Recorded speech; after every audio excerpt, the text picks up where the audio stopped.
আসসালামু আলাইকুম, আশা করি সবাই ভালো আছেন। আজকের ভিডিওতে আমরা দেখব আমাদের ছবি আমাদের ক্যামেরা দিয়ে হোক বা আমাদের মোবাইল দিয়ে হোক, যে কোনো একটা ছবি তোলার পর আমরা যদি আমাদের পোশাকের রং পরিবর্তন করতে চাই তাহলে সেটা কিভাবে করব, এবং সেটাও আবার একদম ফুল প্রফেশনালি। তো চলুন কথা না বাড়িয়ে ভিডিও শুরু করা যাক। আমি আমার কম্পিউটার স্ক্রিনে চলে যাচ্ছি এবং দেখিয়ে দিচ্ছি এই কাজটা আমরা কিভাবে করব। দেখতে পাচ্ছেন যে আমি আমার এখানে কম্পিউটার স্ক্রিনে আমার যে ফটোশপ আছে সেটা ওপেন করে রেখেছি এবং ফটোশপে কিন্তু আমরা সেই কাজটা করব। আর এখানে এই যে ছবিগুলো দেখতে পাচ্ছেন, এগুলো তিনটা কপি করে নিলাম, তিনটা কপি করে নিয়েছি। প্রথমটা থাকবে রোড এবং সেকেন্ড যে দুইটা আছে সেই দুইটাকে আমরা কিন্তু কাজ করব দুইটাতে। তো চলুন আমরা প্রথমে এইটাতে কাজ করি। প্রথমে এটাতে কাজ করার ক্ষেত্রে আমি যেটা করব, এটাকে প্রথমে জুম করে নিব, কারণ জুম করার প্রয়োজন পড়বে। এখন আমি যেটা করব, এই ছবিটার এই যে জামার অংশটা এটাকে আমি সিলেক্ট করব। এটাকে সিলেক্ট বানানোর জন্য আমি যেটা করব, এইখানে যে ম্যাজিক ওয়ান্ড টুলের উপরে কুইক সিলেকশন টুল আছে এইটা নিব। এইটা নিয়ে আমি যেটা করব, আস্তে আস্তে ক্লিক করে করে, এখন যখন আমি ক্লিক করব, ক্লিক করার সাথে সাথে কিন্তু এটা অ্যাড হবে। কেন অ্যাড হবে? উপরে দেখতে পাচ্ছেন যে এখানে এডিশনের মধ্যে আমার কিন্তু দেয়া আছে, যে প্লাস লেখাটা দেখতে পাচ্ছেন। আর এখানে যে মাইনাস আছে, এখানে ক্লিক করে যদি দেই তাহলে কিন্তু এটা মাইনাস হবে, যে দেখতে পাচ্ছেন মাইনাস হচ্ছে। আবার যদি প্লাসে দেই, জয়টাই ক্লিক করব, সবগুলা প্লাস হবে। সেক্ষেত্রে আমি যেটা করব, এখন শুধু এডিশন দিয়ে আমি এটা প্লাস প্লাস করে নিয়ে এই যে জামাটা দেখতে পাচ্ছেন, জামাটা সুন্দরভাবে আমি সিলেক্ট করে নিব। শুধু জামাটা সিলেক্ট করব এবং এখানে টাইটাও থাকবে, টাইটাও সিলেক্ট করব না, আর অন্য কিছু সিলেক্ট করব না। জামাটা এই পাশেও সিলেক্ট করে নিচ্ছি। তারপর যদি আমার মনে হয় যে কিছু অংশ বেশি হয়ে গেছে, তাহলে আমরা যেটা করব, এখানে মাইনাস যেটা আছে, এই যে দেখতে পাচ্ছেন অল্টারে চাপলে কিন্তু মাইনাসের এটা চলে আসবে। এইখানে ক্লিক করে এভাবে টান দিলে কিন্তু মাইনাস হয়ে যাবে। সো এইটা আগে আমরা করে নিই, পরে অন্যটা দেখছি। এইখানে ক্লিক করে করে এটা দিয়ে দিব।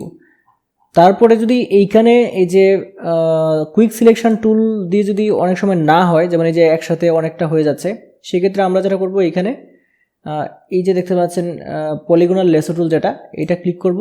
এইটা এনে আমরা যেটা করব, এইখানে প্লাস অর্থাৎ শিফটে চাপলেই প্লাস আসবে। এখানে ক্লিক করে আমরা এডিশন করে দেব। এবার ক্লিক করে করে এটাকে এডিশন, এইভাবে এডিশন করে দিব। এইভাবে এডিশন করে দিয়ে এখানে আমরা এন্টার দিয়ে দিব। দেখতে পাচ্ছেন এটা এডিশন হয়ে গেল। তারপর এই পাশে আমরা চলে আসব, আবার কুইক সিলেকশন টুলটা নিয়ে আমরা এখানে ক্লিক করতে থাকলে এটা কিন্তু এই দেখতে পাচ্ছেন এটা সুন্দরভাবে হয়ে গেল। এই পাশটাও দিয়ে দিলাম। এখন দেখতে পাচ্ছেন যে ছবির যে অংশটা আমরা কালার করব, এই অংশটা সুন্দরভাবে সিলেক্ট করা হয়েছে। এখন আমি যেটা করব, এখানে একটু বাকি আছে, এটাও দিয়ে দিচ্ছি। এটাও দিয়ে দিলাম। এখন আমরা যেটা করব, এইখানে একটু ফেদার দিব। ফেদার দেওয়ার জন্য রাইট বাটনে ক্লিক করে এই যে ফেদার সিলেকশন কোথায় আছে, এই যে ফেদার, এখানে 1 ফেদার দিয়ে দিব, তারপর ওকে দিয়ে দিব। এখন আমরা যেটা করব, এইখানে কিন্তু আমরা যেটা করেছি, এই লেয়ারের মধ্যে দেখুন, এই লেয়ারের মধ্যে আমার মাউসটা যেখানে আছে, এই লেয়ারের মধ্যে কিন্তু আমরা সিলেকশনটা তৈরি করেছি। কিন্তু আমাদের যেটা করতে হবে, এইখানে একটা নতুন লেয়ার নিতে হবে। এই যে দেখতে পাচ্ছেন নতুন একটা লেয়ার নিলাম।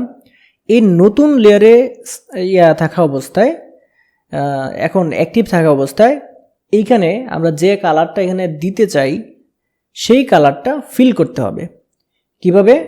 এখানে ফোরগ্রাউন্ড কালার অথবা ব্যাকগ্রাউন্ড কালার, যে কোনো একটা কালারে যদি আমরা এই কালারটা নিই তাহলে কিন্তু আমরা বুঝতে পারবো। যেমন এই নীল কালার না, আমরা সবুজ কালার নিই। এই যে সবুজ কালারটা নিলাম, নিয়ে ওকে দিলাম। দিয়ে এখন আমরা যেটা করব, এখানে অল্টার প্লাস ব্যাক স্পেসে চাপ দিব। দেখতে পাচ্ছেন এখানে কিন্তু সবুজ কালারটা ফিল হয়ে গেছে। এখন আমরা যেটা করব, জাস্ট এই যে এখানে লেয়ার প্যানেলে এসে এই যে নর্মাল লেখাটা দেখতে পাচ্ছেন, এখানে ক্লিক করে মাল্টিপ্লাইয়ে ক্লিক করে দিব। এই যে দেখতে পাচ্ছেন মাল্টিপ্লাইয়ে ক্লিক করে দিলাম এবং Ctrl+D দিয়ে দিলাম। দেখুন এই কালারটা কত সুন্দরভাবে গাঢ় সবুজ হয়ে গেছে। শুধু এইটাই না, অন্য কালারও কিন্তু আপনি দিতে পারবেন। আমি এই যে শার্টটা আছে, এই শার্টটাকে আবার আপনাদের দেখাচ্ছি। এই শার্টটাকে এজ ইউজুয়াল আমি যেটা করব, এই যে কুইক সিলেকশন টুল আছে, কুইক সিলেকশন টুলের মাধ্যমে এটাকে প্রথমে সিলেক্ট করে নিব। তার আগে আমি যেটা করব, এটা সিলেকশনের আগে আমি প্রথমে যেটা করব, এইখানে এইটা হচ্ছে, এই যে শার্টটা হচ্ছে এই লেয়ারটা, আমি যেটা করব, অন্য কোথাও না থেকে এই লেয়ারটাতে ক্লিক করে এটাকে অ্যাক্টিভ করে নিব। নিয়ে তারপর আমি কুইক সিলেকশন টুল দিয়ে এটাকে সুন্দরভাবে সিলেক্টটা করে নেব। আর এটাতে সিলেক্ট থাকা অবস্থায় হলে আমাকে কিন্তু এটা সুন্দরভাবে সিলেক্ট করতে খুব সুবিধা হবে। এটা সেক্ষেত্রে দেখতে পাচ্ছেন মোটামুটি সিলেকশন হয়ে গেল। এখন আমি যেটা করছি একদম টাই সহ করছি। এখন আগের টাই ছাড়া করেছিলাম, এখন টাই সহ করছি। এইখানে এটা সুন্দরভাবেই আছে। এইখানে দেখতে পাচ্ছেন যে বেড়ে গেছে, এই জন্য অল্টারে চেপে রেখে এই জায়গাটা ডিসিলেক্ট করে দিলাম। এই জায়গাটা ডিসিলেক্ট করে দিলাম। এখন দেখতে পাচ্ছেন মোটামুটি সুন্দরভাবে সিলেকশনটা হয়েছে। এখন আমি যেটা করব, এখানে রাইট বাটনে ক্লিক করব, ফেদার দিব 1 অথবা 2, এটাতে 2 দিলাম, এখানে ওকেতে ক্লিক করে দিলাম। এখন যেটা করব, এখানে নতুন একটা লেয়ার নিব, ক্লিক করে নতুন একটা লেয়ার নিব। এই যে নতুন লেয়ার অ্যাক্টিভ থাকা অবস্থায় এইখানে আমরা যেটা করব, অন্য একটা কালার ফিল করব। যেমন এখানে হলুদ একটা কালার ফিল করলাম। এই হলুদ কালার ফিলটা এনে অল্টার ব্যাকস্পেস দিলাম, ফিল হলো। এখন জাস্ট এই নর্মালের জায়গায় মাল্টিপ্লাইয়ে ক্লিক করে দেবেন। দেখুন হলুদ কালারটা কত সুন্দর কমলা কালারে রূপান্তরিত হলো। শুধু এই কমলাটাই না, অন্যান্য কালারও কিন্তু এখানে প্রয়োগ করা যাবে। আমরা যদি এখানে ক্লিক করি, আবার ক্লিক করে যদি অন্য একটা কালার নেই, যেমন এখানে কিনব একদম লাল নিয়ে নিলাম। নিয়ে আমি যেটা করছি, এখানে অল্টার ব্যাকস্পেসে চাপ দিচ্ছি, লাল কালারটা ফিল হলো। এখন যদি এখানে নর্মালের জায়গায় মাল্টিপ্লাই ক্লিক করে দিই, দেখতে পাচ্ছেন খুব সুন্দরভাবে কিন্তু এটা লাল কালারে পরিণত হলো। আমরা যদি লাল ছাড়াও অন্য কিছু যদি প্রয়োগ করতে চাই, জাস্ট কালারটা শুধু পরিবর্তন করব। এই কালারটা দিয়ে দিলাম এবং ওকে দিয়ে দিলাম অল্টার ব্যাকস্পেস। তারপর এই কালার প্যানেলে এসে এই নর্মালের জায়গাটাতে মাল্টিপ্লাই করে দিলাম। দেখতে পাচ্ছেন খুব সুন্দরভাবে কালারটা চেঞ্জ হয়ে গেছে। সো ফ্রেন্ডস, আমি আগের কালারটাই দিয়ে দিচ্ছি। আগের কালারটা খুব সুন্দর লাগছিল। এখানে ক্লিক করে আমরা হলুদটা দিয়ে দিলাম। হলুদ দিলে খুব সুন্দর কমলা বর্ণ ধারণ করে। অল্টার ব্যাকস্পেসে দিয়ে দিলাম এবং এখানে মাল্টিপ্লাই ক্লিক করে দিলাম, নর্মালের জায়গায় মাল্টিপ্লাই। দেখতে পাচ্ছেন সুন্দর একটা কমলা কালারে রূপান্তরিত হলো। এবং এটা কিন্তু নতুন লেয়ার, আপনার ছবি কিন্তু নষ্ট হয় নাই। এই লেয়ারটাকে যদি আমরা এখানে অফ করে দিই, দেখতে পাচ্ছেন আগের ছবি ফিরে আসলো। এই লেয়ারটাকে যদি অফ করে দিই, দেখতে পাচ্ছেন আগের ছবি ফিরে আসলো। সো ফ্রেন্ডস, দেখতে পাচ্ছেন যে কিভাবে কত সুন্দরভাবে ছবিটা ঠিক রেখেও আমরা ছবির জামার কালার বা পোশাকের রং কত সুন্দরভাবে পরিবর্তন করে ফেলতে পারি।